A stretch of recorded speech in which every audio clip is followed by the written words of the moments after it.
in general, the history of art that we tend to know, the history of American art, is the history of art as it was told from a New York point of view. Mm-hmm. New York was the center of the art world, and art history, in essence, was written there from that point of view. And there was this concept that, the New Yorker cover where, it's, 9th Avenue, 10th Avenue, Hudson River, and the great beyond, the famous New Yorker cover.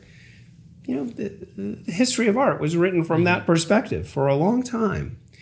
And, I think one of the things that makes American art special, getting away from that model, is that, and part of what makes America beautiful is the great cultural variety that exists from region to region and from city to city. And so... Welcome to the famous or forgotten podcast, The Making or Missing of Great Artists. Welcome to another episode of the Famous or Foolish podcast, where we explore the making and missing of iconic artists. Sean and I really started this journey on the podcast. We're both marketers. I run the Masters in Marketing Agency podcast, where we explore how certain brands make it and others, what they need to do to make it. And Sean, in his profession, is a marketer. I had acquired some work from C.R. Bechtel and started wondering, why is this work so much more inexpensive than other work from his time? And as we started exploring that, we thought, where best to get answers than from the Woodmere Museum and the director and CEO of the Woodmere Museum, where the Woodmere Museum focuses on creating experiences with the art and artists of Philadelphia. And so today, thankfully, we have Bill Valerio from the Woodmere. Bill, thank you for joining us. Alex, I'm so glad to be here with you. Appreciate it. And I guess we wanted to start initially with, how did you become the director and CEO of the Woodmere? What was your journey to get here? Yeah. Once upon a time, a little boy was born. I grew up in a family that was very art-oriented. My mother is an artist, a painter, still to this day. My father is a writer. And art history was something that came to me very naturally in college. So I was an art history major. I thought at one point I would go into the academic world of the arts, but learned pretty quickly in graduate school that the thing I was passionate about was the experience of art when it connects with people in meaningful ways in the context of museums. And so from doing some internship projects and things like that in museums as a graduate student, also organizing some exhibitions as a graduate student, I found that the work in museums was very exciting to me, and my career evolved from there. First as a curator, and I worked as a curator for some times in New York, came to Philadelphia in order to go to business school, because I was interested then in moving into the managerial and administrative side of museum work. Started working first at the Philadelphia Museum of Art in an administrative role, and came to Woodmere to be the director here in 2010. So that was my career path, but it's very much the case that in my work, I draw on my background in art history. I have a PhD in art history, and I have a passion for the art itself. And then I have a business degree, and that is something the toolkit of the MBA I use every day in terms of managing an endowment or organizing budgets for the museum, understanding, the necessary steps in the marketing of, say, an exhibition or a Friday night jazz program or, any of the other activities that happen in a museum. So my career path is very much a balance of the art side and the business side of what happens under the roof of a museum. When you worked at the Philadelphia Museum of Art, you were one of 500 or so? About that, yeah. And so how is it different now coming into a museum where there's maybe 20? 20, yeah. It's a very different experience. And, when you're a part of a staff of 500 people, everyone is a spoke on the wheel, from the director of the museum across the board. Every person has a defined job description, and the success of the institution depends on, every person who's a spoke in that wheel, pulling the same oar in the same direction at all times. At a museum like Woodmere, where there are 20 people on the staff, every single member of the staff here does the job of several entire departments at a larger museum like the Philadelphia Museum of Art. And it's the same work. I mean, the work that takes place under the roof of this museum, organizing exhibitions, taking care of our collection, welcoming the public, it's the same process. It's just a different quantity of it. And it means that every member of the staff here has to wear and be comfortable wearing many different hats and be able to switch hats, as needed in the course of the day several times. And so, for example, I'm the director of the museum and the CEO. I have responsibilities to the curatorial program of the museum, as well as to the administrative side at the museum in a much more hands-on way than, say, the director of the Philadelphia Museum of Art does. That director also has responsibilities to, the program and the administration of the museum, but it's going to be less hands-on because there are more people to fulfill other jobs and other roles, under that same umbrella. And so that internally, and then externally, how are the goals of, for example, a larger museum like Philadelphia Museum of Art and the Woodmere different? So the Philadelphia Museum of Art is our great international museum here in Philadelphia. It has an international footprint in terms of its exhibitions, in terms of its curatorial staff, and its role in the ecosystem of the culture of our city is to bring the international conversation in the arts to Philadelphia and to engage Philadelphians in this larger international world of the arts. Woodmere's mission is the art and artists of Philadelphia, to create experiences with the art and artists of Philadelphia and to touch people's lives in meaningful ways by engaging in a hands-on way with the artists in our own communities, both historically and in the present.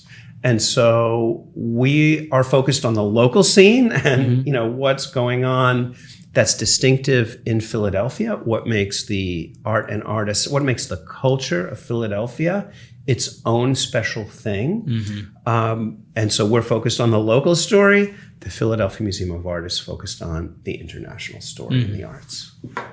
Okay.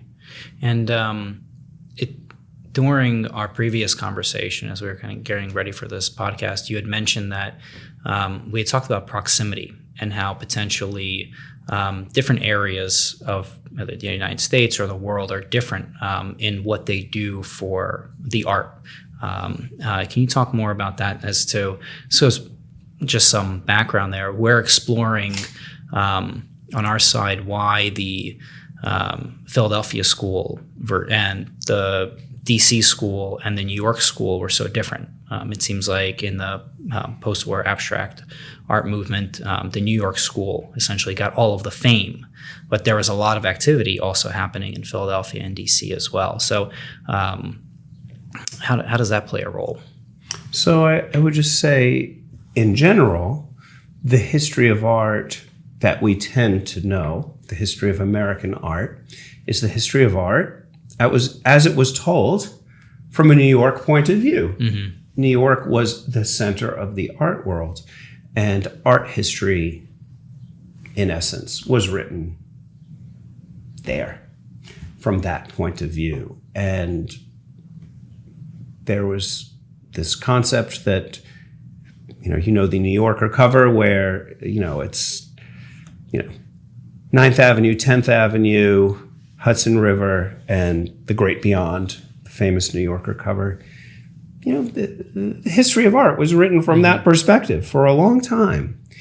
And, I think one of the things that makes American art special, getting away from that model, is that, and part of what makes America beautiful is the great cultural variety that exists from region to region and from city to city. And so, Philadelphia and New York are very different as places with distinct histories, as is Boston, as is Chicago, mm-hmm. as is Santa Fe, as is Los Angeles, as, any other place in the country that, Philadelphia was founded as an English city. New York was founded as a Dutch city. Philadelphia is Quaker. Boston is Puritan. Mm-hmm. And, these major historical forces and factors play a role in the shaping of the arts of the city. Philadelphia was the first capital of the United States. And as such, the first art academy, the Pennsylvania Academy of the Fine Arts that we know today, its origin is here in the city of Philadelphia. And the artists who were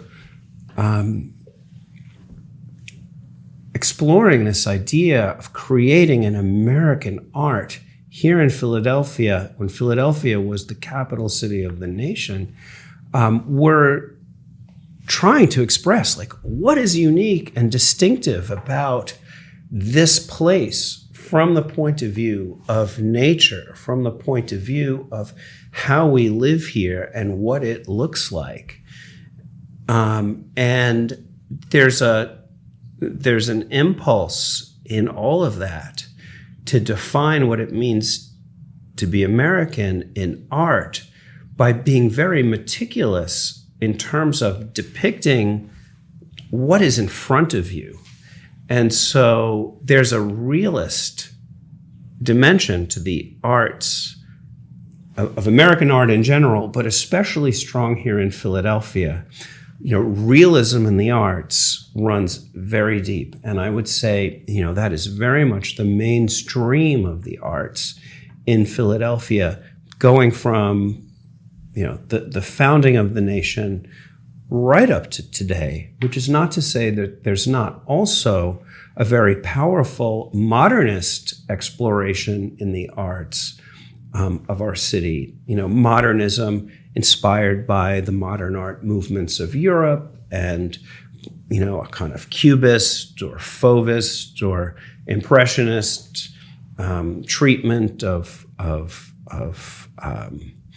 style, of space, of brushwork, of attitude in the arts. There's a strong dimension of that in the arts of Philadelphia as well. But I would say it's operating in, a back and forth dialogue with realism in the arts as well. We also have, a very strong illustration component to the arts in Philadelphia. Philadelphia is a newspaper city, going back to the time of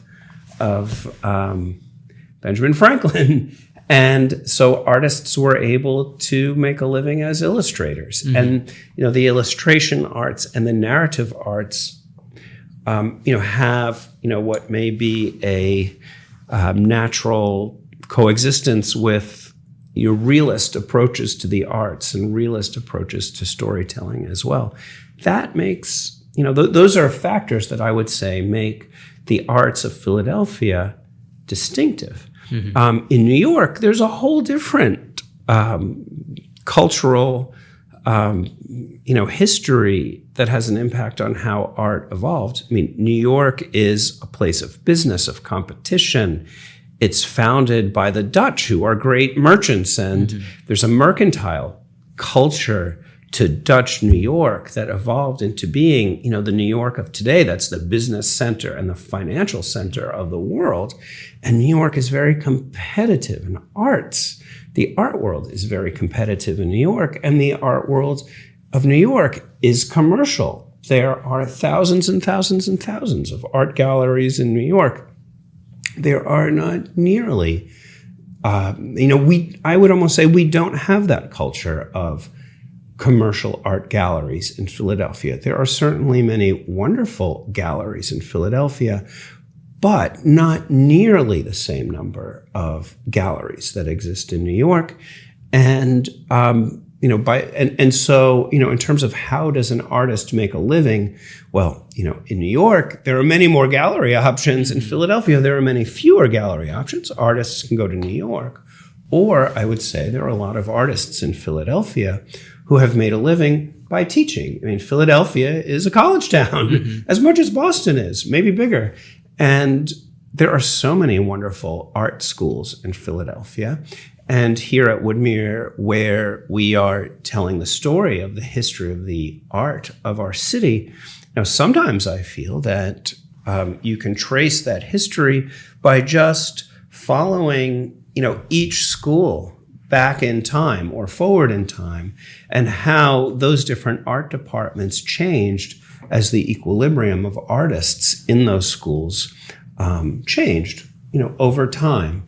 And so, I would say in Philadelphia, there's an academic trajectory in the arts that follows what's happening in the schools. I would say in New York, it's a history of art that has evolved following the trajectory of galleries more so than schools. And galleries are in the business of, making artists' work desirable commodities, things to be bought and sold. And, there's a component of, the commercialization of art and the merchandising of art and the commodification of art that's part of the culture of the art world in New York that I would say we don't have to the same extent here in Philadelphia. That's one of the things that I've liked, the most is kind of the aha of the culture that we're in, among with the location and it all boils down to environment. That basically, the time that you're in, the location that you're in. I'd love to hear from your perspective, how does, because obviously a museum has a role in the overall visibility of an artist. What do you believe is the museum's role in that whole picture of an artist's visibility? Do you come in the beginning? Is it in the middle? Is it at the end? Where do you see a museum in that? So, the ecosystem of the arts that museums are part of is comprised of many different kinds of institutions. We talked about schools. We've talked about galleries. You've asked about museums. There are also auction houses. There are also arts publications. There are, now all sorts of digital blogs and podcasts like this one, and all kinds of interesting things happening in the digital sphere that are part of this ecosystem that sort of create the broader dialogue that we're talking about here, that art is part of. social media, you could say, is another institution.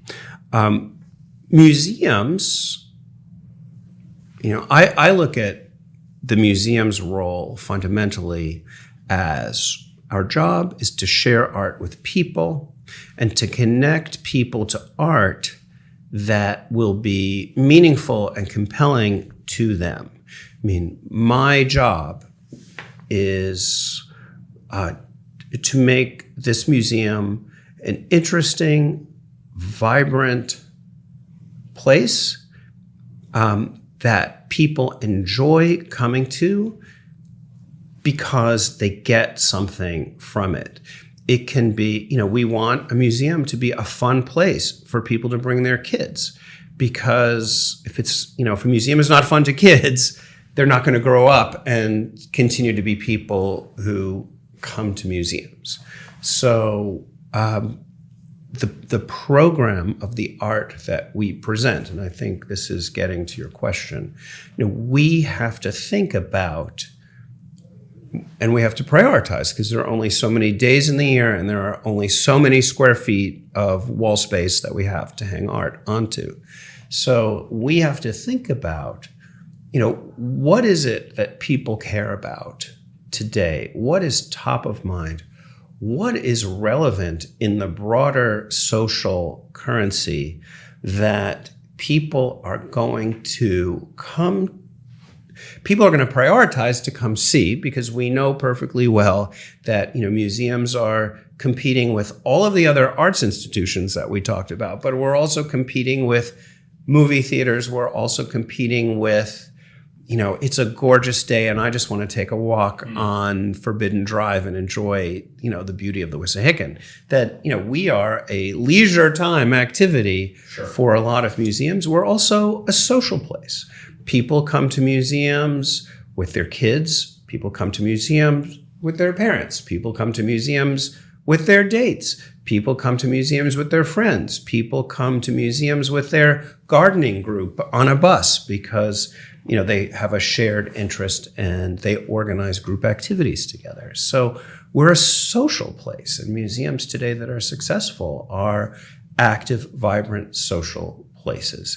So we want to present art that people are going to engage with and find interesting on all those different levels and make a difference in terms of what people are thinking about, today. And so it's a question always of, an artist of, whether it's an artist of today or an artist or an art movement of another time, and for us to present the art, to frame it, to explain it, to create the narrative around it that, will make a connection. And so, for example, and I know that, Group 55 and mid-century painters in Philadelphia are of particular interest to this podcast exploration. And, these are artists who were responding with, abstract painting to a moment in American history and American life where spirituality and getting to the essence of what is it that is, essential to the emotional well-being of a life? In the context of, World War II and its horrors had, was not even in the rearview mirror yet when these artists are forming this concept of an abstract painting in Philadelphia. Very much inspired and intertwined with and participating in the life of the abstract art movement in New York. I mean, many of these artists are going back and forth and are part of the same conversation for sure. But, this is a group of artists who are seeking a kind of essentialist spirituality in color, in paint texture, in light, in action. And, abstract expressionism is abstract and it's got expression in it. Mm-hmm. And, when we presented Group 55, it was in the context of, wow, this is something that we need today to reconnect with the spiritual side of what it means, to live on this planet. And, the Group 55 exhibition, I think, took place in fall 2021. And, we were, it was a, kind of a point where we were coming out of the pandemic, and, we were able to present this show as, an immersive experience, with art made by artists who are from another time, like another, might as well have been another planet, to live in the Philadelphia of 1955 compared to today. I mean, just in terms of so many dimensions of what life was like then and how it's changed today. And yet to say, look, here's a group of artists who are doing something that was meaningful then, and it's meaningful now too. And, that's just one example of how we think about our activities at the museum, is prioritizing projects for us at Woodmere that are part of telling the history and constructing the history of art of this city, which is our mission, to engage people in a special way because it's so local, it's so next door. You can come to Woodmere and you can meet an artist who lives around the corner from you. You don't get that in most museums. It's a special experience. And yet at the same time, we want to create that historical perspective so that, people understand history, because you can learn from it in the present. We still need that. But how do you also frame history so that it's meaningful to people today? And that, is how we look at our job. You had mentioned previously that a lot of work goes into positioning of the art when you set up for, let's say, an exhibition like Group 55. What type of text gets put next to the art, and all of it into creating the experience for someone who's going to be walking through the exhibition. And we had also talked about the relevance of artists today, whether it's specifically who the artist was, what their art represented. And could you talk more about how that relevance plays a role, and then ultimately how it potentially ties into the value of that art at potentially different times? Maybe it was not as financially valuable yesterday as it might be today as the times change. Well, for sure, and certainly museums play a role in the kind of market value that you're talking about by offering validation, right? Museums are, because we have to be very selective in what we do, people look at museums as authoritative voices. And, for better or for worse, but museums, we think of, Woodmere as, telling a story. We're interested in artists who are part of the story. But of course, we're conscious of the fact that we are making judgments.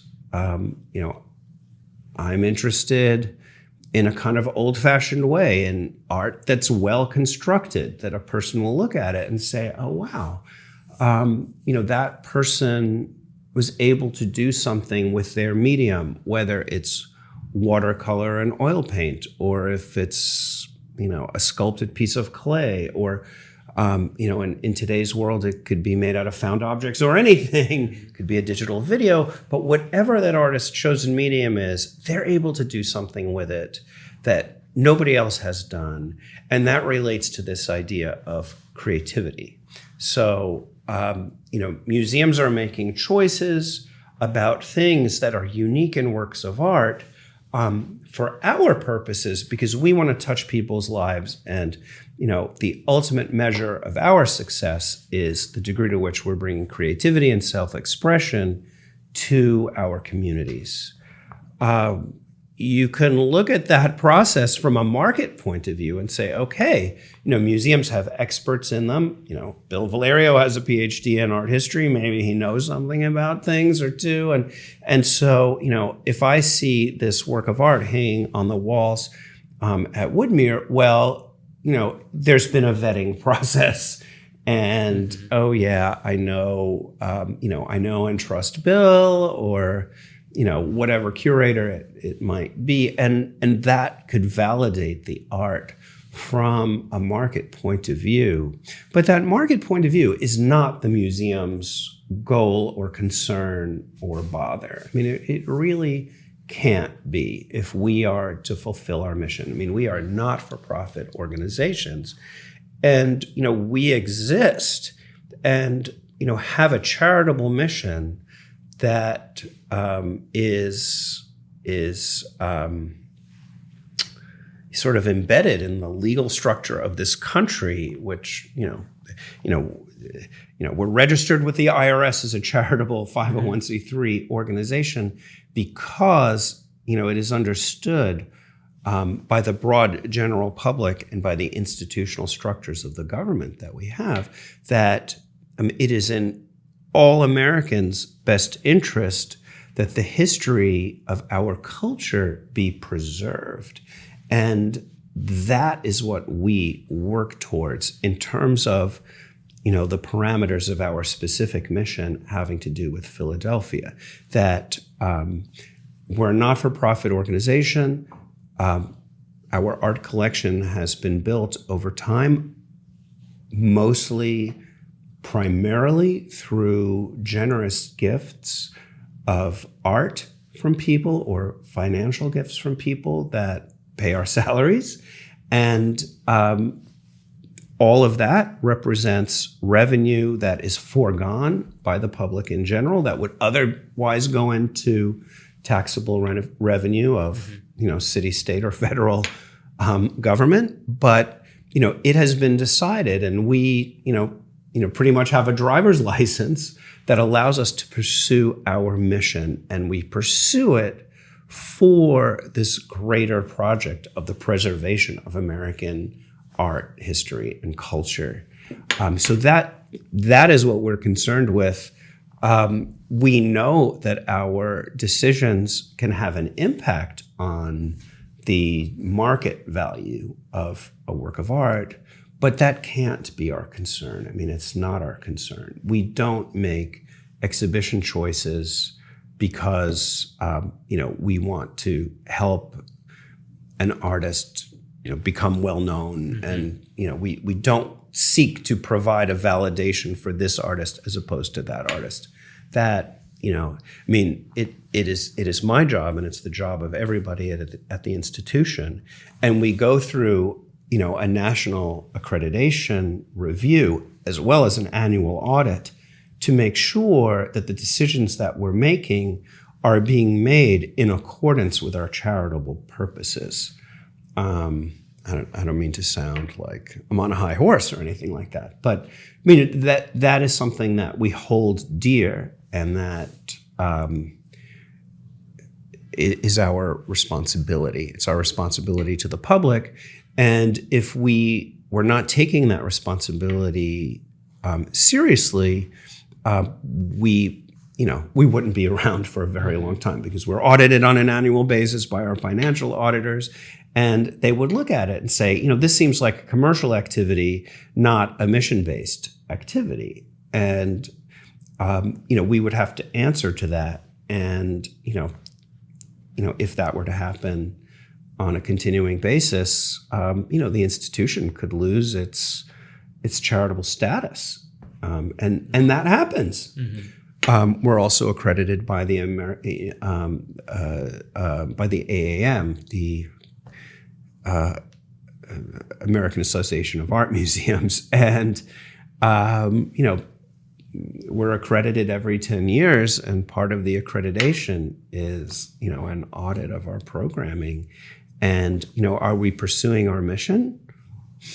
And if we're not pursuing our mission, are we pursuing, a commercial enterprise kind of direction? And, we could lose our accreditation, which, would hurt in so many ways in terms of our ability to function, in terms of our partnerships with other museums across America. So museums, museums are immersed in the broader system of, art, culture across the country from a not-for-profit perspective, which is very different from a gallery that is a commercial gallery that's usually owned by a person, often the person whose name is on the gallery, who, may have a personal mission, a personal set of interests. There are many, many, many examples of galleries that have been so passionate in one dimension or another that they've shaped public perception of the arts and have, established new directions and new conversations in the art world. But ultimately, a gallery is a commercial enterprise, and there are profit and loss statements, and the program in an art gallery, depending on the business model of the particular gallery, and there are lots of ways that this can do it, but generally there's a profit and loss analysis and bottom line at some point, and those kinds of decisions in a gallery are going to drive the programming of the gallery. One of the other questions that I have is, you had mentioned previously that in an artist's journey, let's say an artist who wants to create a life in the arts named for themselves and is trying to, let's say, reach that point where they are considered, let's say, famous. There's different champions that will may open the next door for them. Would you talk about that and how potentially from your experience and what you've seen, the galleries are involved, how potentially museums are involved or not involved in that journey, and how, as Sean and I explore kind of potentially the marketing side of an artist's journey, how do they build their brand through a series of next doors, essentially? So, I think that among the strongest partners for an artist in terms of building a career and a commercial viability, name recognition is, I think a part of what you're talking about. The best partner and the ideal partner for, an artist is a gallery. If an artist doing their own thing, expressing what they have to express, can have a partnership with a gallery who's excited about what they're doing, has a client base of people who buy art and collect art, who are interested in that area of that historical period of art. And if that gallery, galleries have an important marketing function that museums don't have. Museums market the experience of coming to a museum and having a great experience at the museum. Galleries, as we were talking about before, private galleries that, have a for-profit component to them, their goal often is, to have a staple of artists that they show over time and that they continue to build a market for. And so, a gallery will generally invest in the career of an artist, especially at the beginning. Investing in terms of spending those marketing dollars to get, the normal kind of visibility that you need in any marketplace in order to sell. Galleries, make those kinds of investments generally over time. And for an artist, it's like seek out that relationship would be like the top piece of advice that I would offer.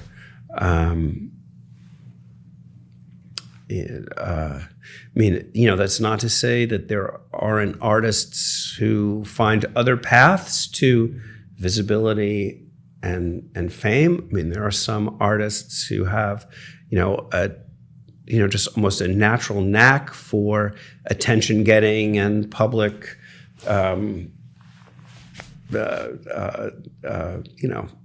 public visibility. It can be their nature. In general, I find that that's not the case for most artists. That, to be an artist, often means you're immersed in the work that you do. You're in your studio, you're in the streets if you're, say you're a street photographer or whatever, but you're immersed in whatever it is that you're doing as a maker. And, it's not necessarily a skill set that is, intertwined with that.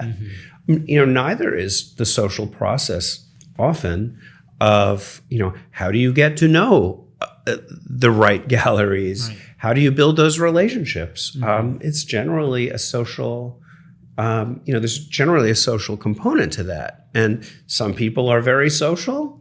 Some people are not very social at all. And, it's the same with artists. Some artists just thrive going to opening receptions, introducing themselves to people, pushing themselves to the front of the line to shake the hands of the right person, know how to work the room, mm-hmm. know how to build relationships and say, I want to meet this person, and I know that this other person is their best friend, and that's somebody who's also a friend of mine, so I need to ask my friend to introduce me to that person. That may seem very, a very fundamental kind of building block path, but some people don't like to do that or wouldn't do that. Mm-hmm. And some people will have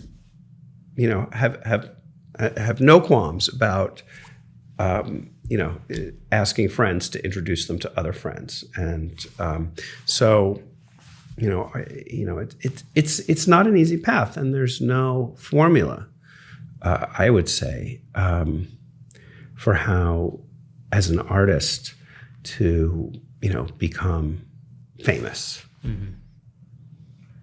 So thank you for that. I think it's really helpful to hear the relation between galleries, museums, etc. Do you know of a situation where, I guess they're a famous example of a gallery really investing in someone and then they become a household name, for lack of a better word? Mm-hmm. Sure. There are lots of examples. Leo Castelli in New York, comes to mind really quickly, who had a real vision, for the arts, coming out of the abstract expressionist time, the 1950s, early 1960s. And, he had this amazing vision and created a collection of artists who had ideas that moved in, alternative directions, more popular culture types of directions, let's say pop art, but also abstract painters who were coming out of abstract expressionism, but were using abstraction in different ways. And, I would say for sure that Leo Castelli somehow built a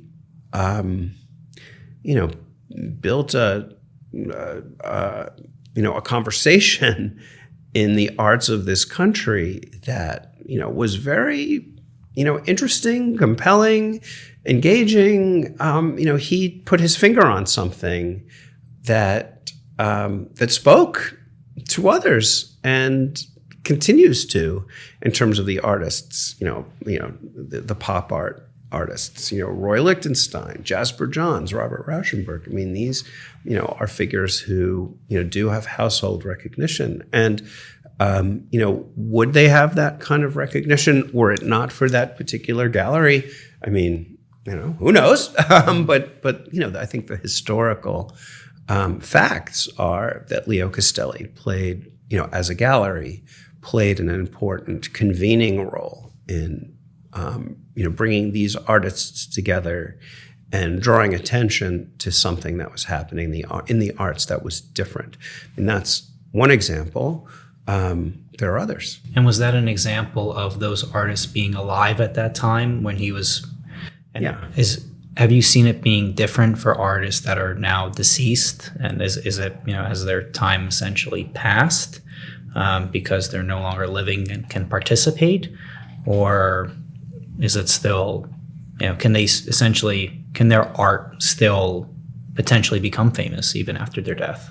Oh, sure. So, there are lots of examples of artists who, struggled in their lifetimes and are, Vincent van Gogh is the famous example, right, of, struggled to get attention, had some successes in his lifetime, but, is now considered one of the great figures in the history of art.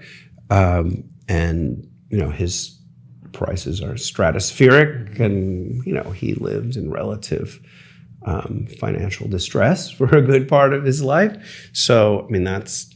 Do you know if that was an effort by a gallery to bring his work, or one of the things that we're exploring is how does an artist who can no longer continue to convey that message and continue to make that push forward, is it really then go into the hands of the estate or a gallery to then push it forward, or is it just maybe they were ahead of their time and now they're being seen for what it is? Or a Weekend at Bernie's situation where they wheel them out. Well, there's always that. I think it's all of the above. I mean, in answer to your question, I mean, in Van Gogh's particular situation, it is the subsequent generation of artists who continue to find meaning and value in his example. It is galleries that, were able to understand that, the market for the arts caught up to Van Gogh in terms of where he was in his lifetime, and he was just a few steps ahead, let's say. So, I mean, I think that I think it's, again, I don't think there's any one factor. It's a variety of factors, and it can be, the strength of any one of many factors that might just hit the nail on the head at a particular moment in time and create that thing that, we recognize as, or that translates into commercial success. So for an artist that's either a living artist or, let's say, family or whoever owns the estate of a deceased artist, really it's, if they're unknown, you need to find some champion, be it a gallery or someone else that can open those doors for you if the goal is to become famous. Would you say that? I mean, I think that, I can talk about museums because that's the world that I know the best. What is it that makes a museum? We have an art collection, we have a building. Through the combination of the art collection and the way we hang it in our building, we create an experience that connects with people. Without that experience to engage people, the art means nothing. If it's in the dark and if it's in storage, or if we aren't doing the work to create an engagement, then it has no currency. It has people aren't, in conversation with whatever it is that the art is expressing. And so I think it's the same answer for an artist or the heirs of an artist that might inherit a body of work. Seek ways to engage the world with the art. That's what galleries do. That's what museums do. I mean, as we were talking about before, we're operating in for-profit and not-for-profit worlds that are, have different components to them, but there's engagement in both ways. I think that's what it is. It's connecting with people. That's great. Thank you. And to follow up with that, do you get a sense of, is it the artist's skill that leads to them being a household name? Is it the conversation that they're trying to have with their work? Is it, do you get what I'm trying to ask? Is there something intrinsic to the artwork? Like an intrinsic quality of the art? Is that what you're asking? Is the technical quality of the work what leads to becoming a household name, or is it more what the artist is trying to say? Like the relevance to whatever experience they're trying to portray or they're having at that time. Correct.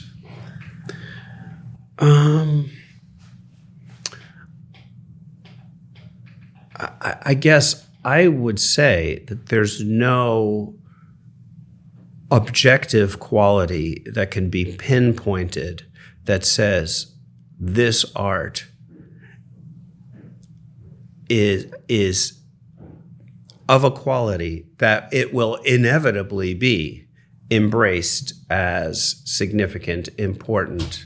I don't think that there is a specific quality that can be assigned to a body of work that will inevitably make it rise to the top of. I think that practically speaking, art, like everything else on this planet, is embedded in this whole system of relationships, and it's the fluency and the engagement in that system of relationships that cause some things to get attention and other things not to get attention.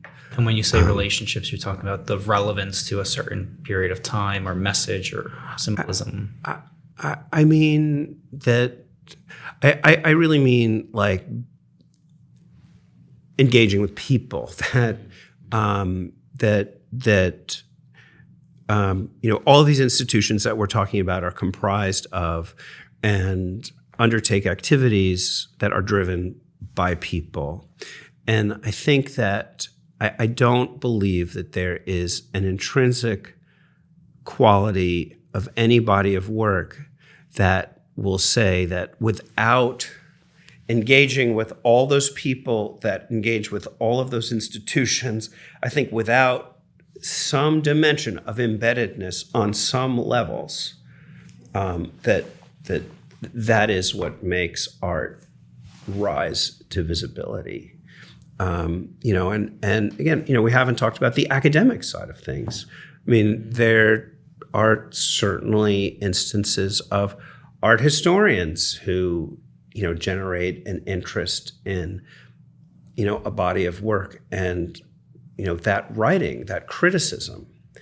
Art critics, can draw people's attention to the ideas and the work of a specific artist. And, that can drive, a certain dimension of fame and maybe lead to market viability and maybe not. But there are all sorts of different ways that, art engages with the ideas and thoughts and activities of people. And it's from all of that art either becomes well-known or not well-known. That's amazing. You're just a well and breath. Well, I don't know. Knowledge. It's It's certainly cleared a lot of things up for me. Really? Absolutely. It's not one direct answer, and it never is, because life is never linear. So it's I think the avenues that we've gone down during this episode at least help provide clarity to. There's a lot of different directions, but ultimately it's in the experience. It's in there's some kind of relevance to the body of work, whether it's to a specific person, a period of time, a culture, whatever it is. There needs to be a relationship built with it if it's to stand the test of time. And I think in that, it at least gives us the kind of a positioning for where we go to next and what we explore next. So that was extremely helpful. Well, I mean, I think it would be really interesting to talk to, a gallery owner. Like, maybe a gallery owner has a very different perspective than I do. I mean, I don't perceive myself to be right about everything that I say. So, I have a point of view because, what's exciting to me is the degree that art can be meaningful to people. There could be gallery owners that say Bill is totally full of himself. That, maybe somebody who works in a gallery would say, I really do believe that some art is better than other art, and people are going to recognize that instantly. And there are these quality factors that may be intangible, but that are recognizable. And that's what people want to buy. I mean, I might in turn say that gallery director is full of it too. But do you know what I mean? But there are other points of view in this. I mean, please. Absolutely. But that's the goal of the podcast. Is to explore all the avenues, hear from the directors of museums, the gallery owners, the artists themselves, art advisors of various degrees. And you had also mentioned publications, art historians. I mean, the ecosystem is certainly, there's a lot of players in the ecosystem, and this is going to be a really interesting journey. You had mentioned there's an art gallery in Chicago that specializes McCormick. That might be on one of the next conversations that we have. Absolutely. We'd also talked about, one of the most famous artists of the Philadelphia abstract art movement, other than we're looking at C.R. Bechdel's journey, but was also Sam Feinstein, and his wife Pat Feinstein is promoting his journey. So we'll seek to talk to her, and potentially Bill Scott as well.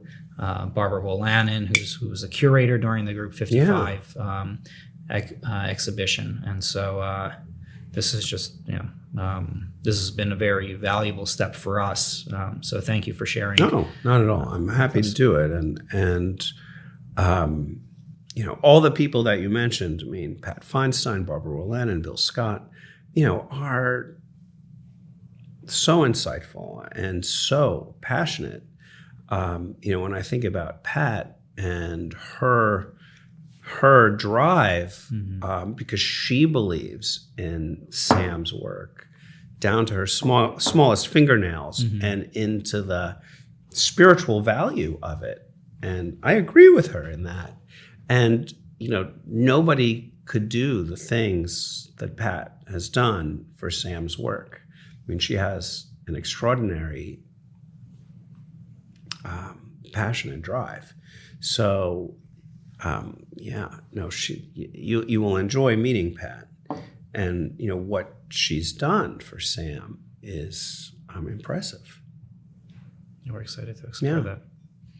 Thank you, everyone, for joining us on this episode of Famous or Foolish. Keep joining as we explore the making of missing of iconic artists through everyone that we can touch as part of this ecosystem. Thank you, Alex and Sean. Thank you for tuning in to this episode of the Famous or Forgotten podcast. We hope you found it insightful, educational, entertaining, and everything else that goes into a great podcast. We are always looking for folks to provide insights into this conversation around artists and what makes them succeed or not. If you feel like you have some insights to provide to this show, feel free to check the podcast notes below, or if you're watching on YouTube, in the show description. Our contact information is there. You can get in touch, and we'd love to start the conversation with you and allow you to provide any kind of insights that you think might be helpful. Stay tuned, and we'll see you on the next episode.